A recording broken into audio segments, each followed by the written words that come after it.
Hello everyone, welcome to GC expert academy. मैं हूं Rahul sir. और हमने जो बैच स्टार्ट किया है A to Z Jharkhand GK batch, तो उसी की अगली कड़ी के रूप में आज हम लोग देखेंगे पढ़ा पंचायत शासन प्रणाली। तो देखिए, पढ़ा पंचायत शासन प्रणाली के बारे में आज हम लोग विस्तार से जानते हैं। देखिए, ये जो पढ़ा पंचायत शासन प्रणाली है, ठीक है, तो ये किस जनजाति से रिलेटेड है? सबसे पहले ये जानना आवश्यक हो जाता है। तो देखिए, ये उरांव जनजाति से रिलेटेड है। उरांव जनजाति जो झारखंड में पाई जाती है, उनसे संबंधित है पढ़ा पंचायत शासन प्रणाली।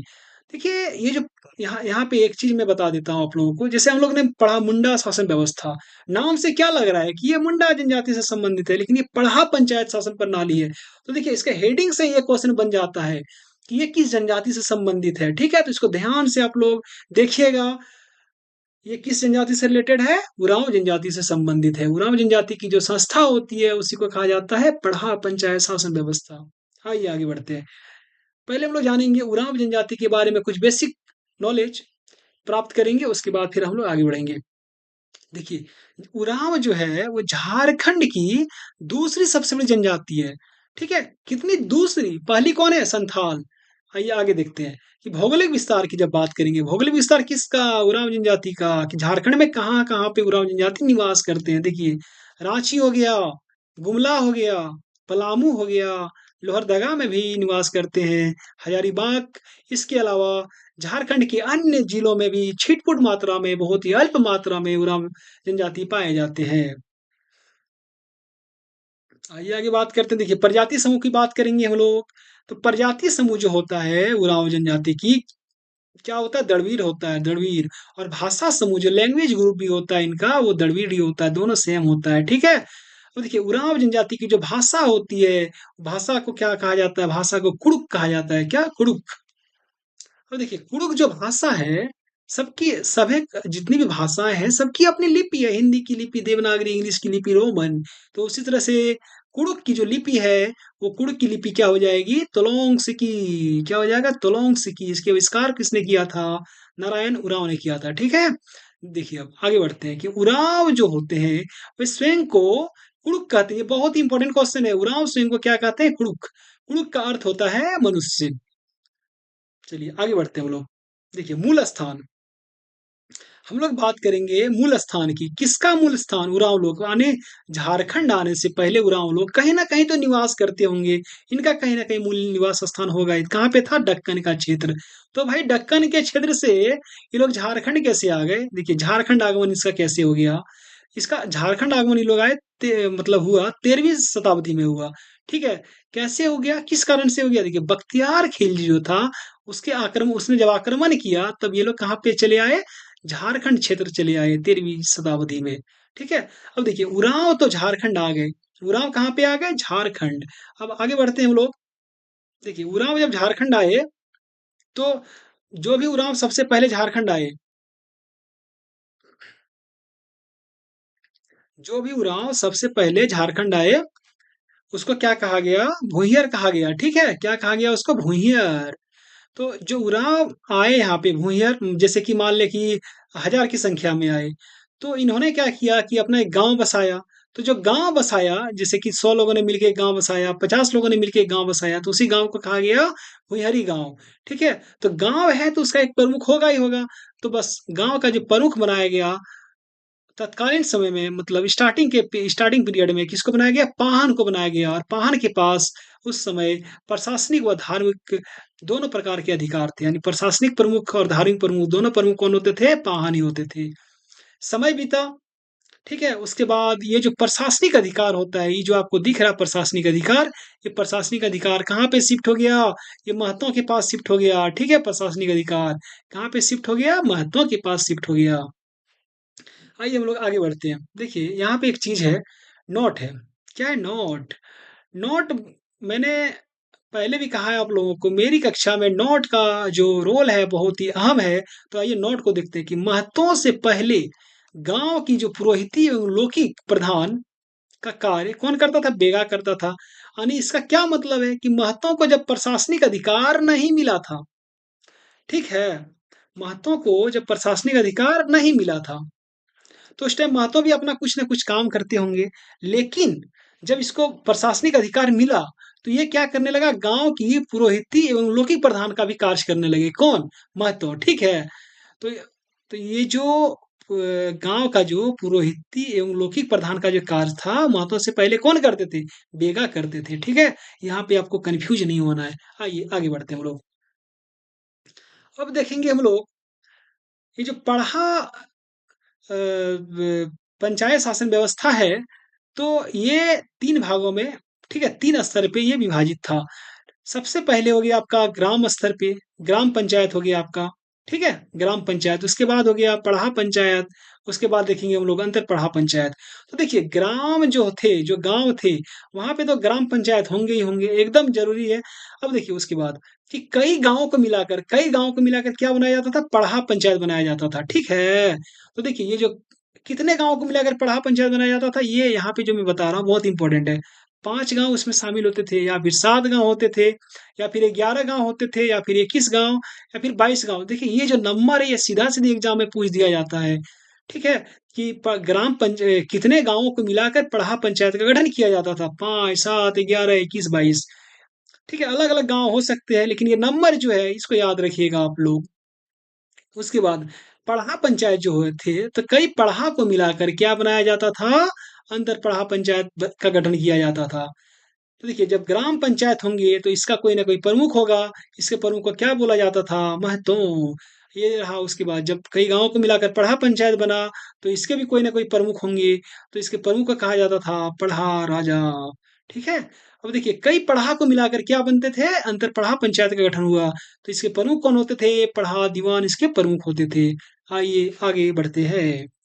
देखिए, एक-एक करके हम लोग जानेंगे। ग्राम पंचायत जो स्तर है, ये रहा ग्राम पंचायत स्तर, ठीक है? जिसके प्रमुख कौन होते थे? महतो।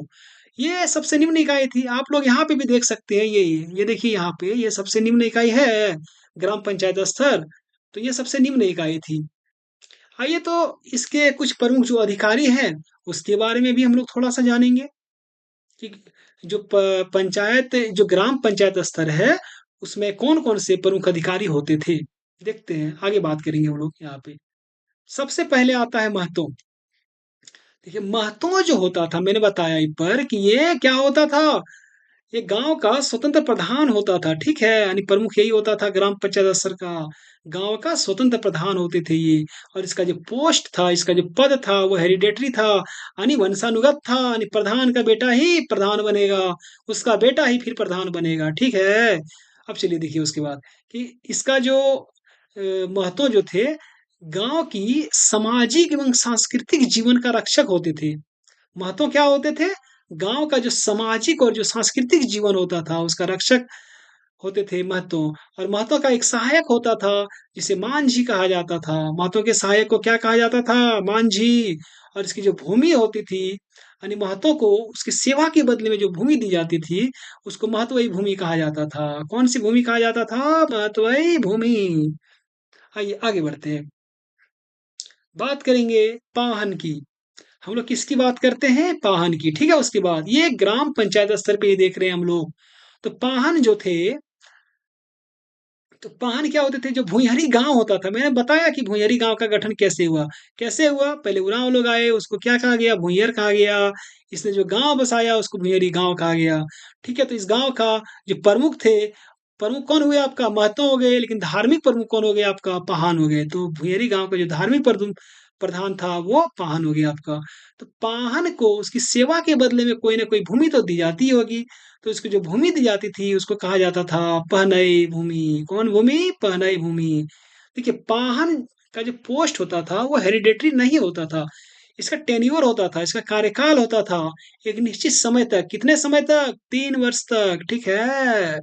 देखिए इसका चुनाव जो होता था 3 वर्ष के बाद कब होता था? तो सरहुल, ठीक है? उराँव लोग सरहुल को खद्दी बोलते हैं। क्या बोलते हैं? खद्दी। तो सरहुल पर्व के दौरान इसका चुनाव होता था। किसका? पाहन का। तो देखिए पाहन है तो इसके भी कोई असिस्टेंट तो होंगे ही सहायक, तो पाहन का जो सहायक होता था वो बेगा होते थे। अब देखिए पाहन का जो पोस्ट होता है ये किसको दिया जा सकता था? इसके लिए कुछ क्राइटेरिया थी। क्या था कि शादीशुदा व्यक्ति को ही ये पद प्रदान किया जाता था। अगर आपको पाहन मतलब आपको नहीं, किसी को भी उरांव जनजाति में अगर पाहन बनना होता है, तो वो शादीशुदा होना बहुत ही ज़रूरी होता है। ठीक है? चलिए आगे देखते हैं। देखिए नोट है यहाँ पे, नोट में कुछ बातें लिखी गई है। क्या है नोट? कि ग्रामीण देवताओं की पूजा कर उन्हें शांत कराने का कार्य बेगा करते थे। ठीक है? ग्रामीण देवताओं की पूजा कर, गांव का जो देवता थे उसकी पूजा कर, उसको शांत कराने का काम कौन करते थे? बेगा। ठीक है, यहाँ पे देखिए आपको बिल्कुल कंफ्यूज नहीं होना है। पाहन का सहायक कौन है? बेगा है। ठीक है, तो बेगा को भी तो कुछ काम मिलना चाहिए ना जी। तो क्या काम दे दिया गया कि तुम जाओ ग्रामीण देवता जितनी है उसकी पूजा करो और उसको शांत कराओ। ये काम बेगा को सौंप दिया गया। ठीक, आइए आगे बढ़ते हैं। ग्राम पंचायत स्तर की हम बात कर रहे हैं, तो उसमें तीसरा जो प्रमुख अधिकारी होंगे वो है भंडारी। क्या है? भंडारी। ठीक है, तो भंडारी जो होते थे वो संदेशवाहक होते थे। और भंडारी संदेशवाहक मतलब मैसेंजर का काम करते थे। गांव वालों का मैसेज महतों को पहुंचाना, महतों का मैसेज गांव वालों को पहुंचाना। अब देखिए ये जो भंडारी थे, ये जो कार्य करते थे, तो इसके इसको कुछ भूमि दी जाती थी इसकी सेवा के बदले। उसको कहा जाता था भंडारगिरी खेत। ठीक है, यानी भंडारी को मिलने वाला जमीन को क्या कहा जाता था? खेत को क्या कहा जाता था? भंडारगिरी खेत। चलिए आगे बढ़ते हैं हम लोग। तो ये जो ग्राम पंचायत स्तर, यहाँ पे देखिए आप लोग, ये जो हम लोग पढ़े, ये ग्राम पंचायत स्तर जो है वो समाप्त होता है यहाँ तक। ठीक है, ग्राम पंचायत स्तर किसका? पढ़ा पंचायत शासन व्यवस्था का। चलिए अब हम लोग क्या देखेंगे? हम लोग देखेंगे यहाँ पे पढ़ा पंचायत के बारे में, जो कितने गांव से मिलकर बना था? 5, 7, 11, 21, 22 गांव से मिलकर बना होता है। आइए देखते हैं। देखिए पढ़ा पंचायत स्तर क्या है? पढ़ा पंचायत स्तर। बात करेंगे कार्य की। देखिए ये जो बना, तो इसका कुछ न कुछ तो इसका काम होगा तब न बना। देखिए इसका इसलिए क्या काम था कि अंतर ग्रामीण जो विवाद होते हैं उसका निपटारा करना। देखिए अपने गांव में अगर कुछ विवाद हो जाता है तो वो महतो संभाल लेगा। लेकिन अगर मान ले दो गांव के बीच कोई विवाद हो गया तो उसको कौन संभालेगा?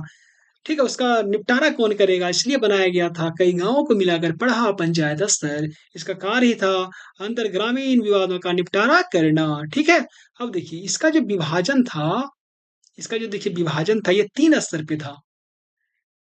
इसका विभाजन कितने स्तर पे था? 3 स्तर पे। पहला था लोअर लेवल पे, निम्न स्तर पे, फिर था मध्य स्तर पे, फिर था उच्च स्तर पे। यानी पहले जो विवाद, जो भी कुछ मैटर हो गया उसकी सुनवाई कहाँ पे होती थी? पहले लोअर लेवल पे होती थी। ठीक है, वहां निपट गया तो अति उत्तम।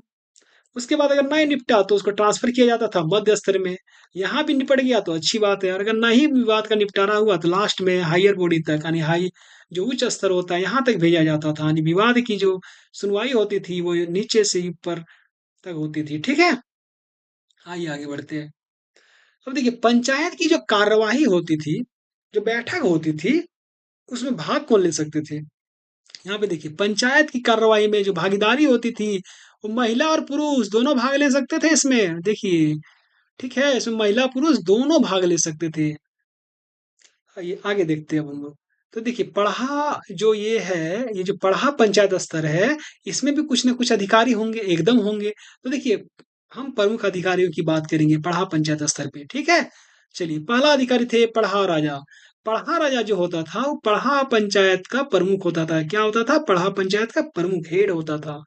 देखिए ये जो पढ़ा राजा थे तो इसको भी कुछ ना कुछ भूमि दी जाती थी इसके सेवा के बदले। उस भूमि का नाम क्या था? मझियस भूमि। क्या नाम था दोस्तों? मझियस भूमि।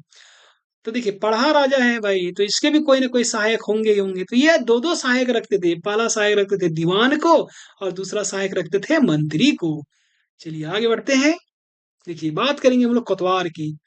तो जब हम लोग पढ़ रहे थे ग्राम पंचायत स्तर पे, तो वहां पे था भंडारगिरी, वो संदेश वाहक का काम करते थे। अब पढ़ रहे हैं हम लोग पढ़ा पंचायत स्तर पे, तो यहाँ पे कोतवाल जो है वो क्या काम करते हैं? संदेश वाहक का। देखिए दोनों जगह बदल जाता है रोल। ठीक है, संदेश वाहक का। आइए आगे बात करते हैं। एक और अधिकारी थे मंत्री। मंत्री क्या होता था? मंत्री जो होता था पढ़ा राजा का मुख्य सलाहकार होता था। ठीक है, पढ़ा राजा का जो मुख्य सलाहकार होता था वो मंत्री होते थे। एक होते थे पनभरा। पनभरा, पनभरा क्या होता था? देखिए पनभरा जो होते थे वो बैठक में भोजन की व्यवस्था करना इसका काम होता था। जब पंचायत की बैठक होती थी तो उस टाइम भोजन वगैरह की जो व्यवस्था किया जाता था उसका कौन कौन व्यवस्था करते थे? पन भरा करते थे। और एक और अधिकारी थे, नाम था उसका घोड़ाईत। क्या नाम था उसका? घोड़ाईत। चलिए ठीक है। तो यहाँ तक ये जो हमने देखा वो आपका था पढ़ा पंचायत स्तर। ये पढ़ा पंचायत स्तर आपका समाप्त हो गया। ठीक है। इसमें कुछ इसके प्रमुख हुए पढ़ा राजा, कुछ इसमें अधिकारी भी हुए। चलिए आगे देखते हैं हम लोग अंतर पढ़ा पंचायत स्तर के बारे में। क्या देखेंगे? अंतर पढ़ा पंचायत स्तर। ये जो पढ़ा होता है उसको मिलाकर बनाया जाता है। तो देखिए, ये पढ़ा पंचायत शासन व्यवस्था जो होती है उसकी सर्वोच्च इकाई होती है ये। क्या होती है? उसकी सर्वोच्च इकाई होती है। ठीक है। और यह क्या है? ये एक अपीलीय न्यायालय है। क्या क्या है ये? एक अपीलीय न्यायालय है। ठीक है। उसके बाद देखिए इसके प्रमुख जो न्यायिक अधिकारी, अपीलीय न्यायालय है तो प्रमुख जो है इसके न्यायिक अधिकारी होंगे, कौन होंगे? पढ़ा दीवान होंगे। ठीक है। कौन होंगे? पढ़ा दीवान। चलिए आगे। और यह जो होता है यह सर्वोच्च न्यायालय की तरह कार्य करता है। जैसे सुप्रीम कोर्ट है, सुप्रीम बॉडी हो गया, तो उसी तरह से ये जो है ये सर्वोच्च न्यायालय की तरह कार्य करता है। कौन? तो अंतरपढ़ा पंचायत स्तर। चलिए आगे बात करते हैं हम लोग। यहाँ तक सॉल्व होता है जितना भी था, तीनों स्तर को हमने देखा। ठीक है। चलिए आगे बढ़ते हैं। अब बात करेंगे पढ़ा पंच की। देखिए एक होता है पढ़ा पंच। कुछ अदर इम्पोर्टेंट फैक्ट है इसके बारे में। तो ये बहुत इम्पोर्टेंट है, एग्जाम में इस तरह के क्वेश्चन आते ही आते हैं। देखिए पढ़ा पंच, पढ़ा पंच जो है इसका आयोजन कब होता है? अश्विन पूर्णिमा के दिन। जब अश्विन पूर्णिमा होती है तो उस दिन पढ़ा पंच का आयोजन होता है। सीधा सीधा यहाँ से क्वेश्चन आता है कि पढ़ा पंच का आयोजन कब किया जाता है। एकदम आपको देखते ही टिक करना है कि अश्विन पूर्णिमा के दिन होता है। आइए आगे देखते हैं दूध भैया गांव। देखिए भैया, दूध भैया गांव के बारे में चर्चा किया जा रहा है। आप लोग बचपन में खेलते होंगे, दूध भाते खेला जाता था। तो यहाँ पे कौन सा गांव है? दूध भैया गांव। एकदम सेम उसी का टू कॉपी है। ठीक है। देखिए क्या है दूध भैया गांव, कि यदि कोई गांव ठीक है संबंधित पढ़ा जो पढ़ा होता है उससे बिना संबंध विच्छेद किए अन्य पढ़ा से संबंध होना चाहता है तो उसे दूध भैया गांव कहते हैं। ठीक है। क्या बोलता है कि मान लीजिए हमने आपको क्या बताया, हमने आपको बताया, यहाँ पे देखिएगा आप लोग थोड़ा सा रुकिए एक मिनट। यहाँ पे आप लोग देखिएगा, जैसे कि हमने आपको बताया दोस्तों, ये देखिए आप लोग, जैसे हमने आपको क्या बताया कि कोई पढ़ा जो बनता है, यहाँ पे देखिए कोई पढ़ा जो बनता है। ठीक है। तो पढ़ा का जो गठन होता है कितने गांव के मिलाकर? 5, 7, 11, 21, 22। तो इसमें इतने सारे गांव जो हैं वो क्या है? मौजूद है। अगर कोई गांव इनमें से मान ले कि कोई पढ़ा है वो 7 गांव से मिलकर बना है। कितने गांव से मिलकर बना है? 7 गांव से मिलकर बना है। थोड़ा सा इसको मोटा कर लेते हैं हम। देखिए ये कितने गांव से मिलकर बना है? ये 7 गांव से मिलकर बना है। अगर ये 7 गांव में से अगर कोई एक एक गांव, ठीक है, क्या बोल रहा है कि कोई एक गांव जिस पढ़ा से संबंधित है, अगर देखिए जिस पढ़ा से वो संबंधित है उस पढ़ा से संबंध को बिना तोड़े हुए, ठीक है, अगर वो दूसरा पढ़ा में भी जाके शामिल होना चाहता है तो उसी को हम बोलेंगे दूध भैया गांव। यानी उसका संबंध जो होता है वो दोनों पढ़ा से रह जाएगा, कभी इधर कभी उधर। वही हो गया दूध भैया गांव। ठीक है। यहाँ से डायरेक्ट क्वेश्चन पूछा जाता है। तो आप लोगों ने समझ गए होंगे मेरे ख्याल से दूध भैया गांव किसे कहा जाता है। चलिए अब हम लोग आगे बढ़ेंगे। देखिए जो पढ़ा में शामिल जो कुछ गांव होते हैं, देखिए यहाँ पे पढ़ा में शामिल कुछ गांव होते हैं। ठीक है। जैसे मान लीजिए कि 5 गांव का है या फिर 7 गांव का है, 21 गांव का है, 22 गांव का है। तो इसी तरह से जो पहला जो गांव होता है पढ़ा में, जो एक गांव होता है, फर्स्ट गांव जो होता है उसको कहा जाता है पढ़ा राजा गांव। क्या कहा जाता है? पढ़ा राजा गांव। इसमें जो दूसरा गांव होता है उसको कहा जाता है दीवान गांव। क्या कहा जाता है? दीवान गांव। तीसरा जो गांव होता है उसको कहा जाता है पनेरे गांव। क्या कहा जाता है? पनेरे गांव। बहुत इंपॉर्टेंट चीज है, यहाँ से डायरेक्ट क्वेश्चन आता है। चौथा जो गांव होता है उसको कहा जाता है कोतवार गांव। कौन सा गांव? कोतवार गांव। और पांचवा जो गांव है उसको कहा जाता है प्रजा गांव। ठीक है। पांचवा गांव। तो पढ़ा में शामिल गांव कितने? 5 गांव। मतलब 5 प्रकार के हो गए। पहला हो गया आपका पढ़ा राजा गाँव, दूसरा हो गया दीवान गाँव, तीसरा हो गया पंधरे गाँव, चौथा हो गया कोटवार गाँव और पाँचवाँ या फिर जो अन्य गाँव जितने भी बच गए अब सब हो गए आपका परिजा गाँव। ठीक है? अब आगे बढ़ते हैं। देखिए पढ़ा जो होता है, आप लोगों ने पढ़ा तो पढ़ लिया। पढ़ा जो होता है ये 3 प्रकार के होते हैं। ठीक है? ये देखिए बहुत ही इंटरेस्टिंग है। बहुत सारे किताब में इनका उल्लेख नहीं किया गया है। देखिए और यहाँ से क्वेश्चन आने की बहुत संभावना है। क्योंकि अभी तक कोई भी एग्जाम में इस टाइप के क्वेश्चन नहीं पूछे गए हैं, इसलिए मैंने सोचा कि यहाँ पे हम इसको इंक्लूड करते हैं। देखिए, पढ़ा जो है हम इसको 3 भागों में बा हम नहीं मतलब जो भी उराव जनजाति है, उसमें पढ़ा को 3 भागों में बाँटा जाता है। पहला हो गया अट्ठा, दूसरा डाडा, तीसरा हो गया मूली। ठीक है? तो अटखा पाड़ा जो हो गया, वो हो गया निचले स्तर का, यानी ग्राम स्तर का हम लोग जो पंचायत देखिए, उसी को बोल सकते हैं हम लोग अटखा पाड़ा, ठीक है? एक हो गया डाडा पहाड़ा, डाडा पहाड़ा क्या हो गया कि जैसे कि कई गाँवों को मिलाकर बनता है, कई गाँव को मिलाकर क्या बना दिए हम लोग डाडा पहाड़ा और कई डाडाओं का जो समूह होता है देखिए, कई डाडाओं का जो समूह होता है, वो हो गया आपका मूली पहाड़ा, ठीक है? तो ये चीज़ आप याद रखिएगा, पढ़ा जो होता है उसमें अटखा पहाड़ा, डाडा पहाड़ा, मूली पहाड़ा क्या होता है? यहाँ से सीधा-सीधी क्वेश्चन आते हैं। ठीक है दोस्तों, आज के वीडियो में इतना ही। यहाँ पे समाप्त हो जाता है पढ़ा पंचायत शासन व्यवस्था। आप लोग हमारे चैनल को सब्सक्राइब कीजिएगा और ज़्यादा से ज़्यादा शेयर कीजिएगा ताकि अधिक से अधिक लोगों तक हमारा ये वीडियो पहुँच सके।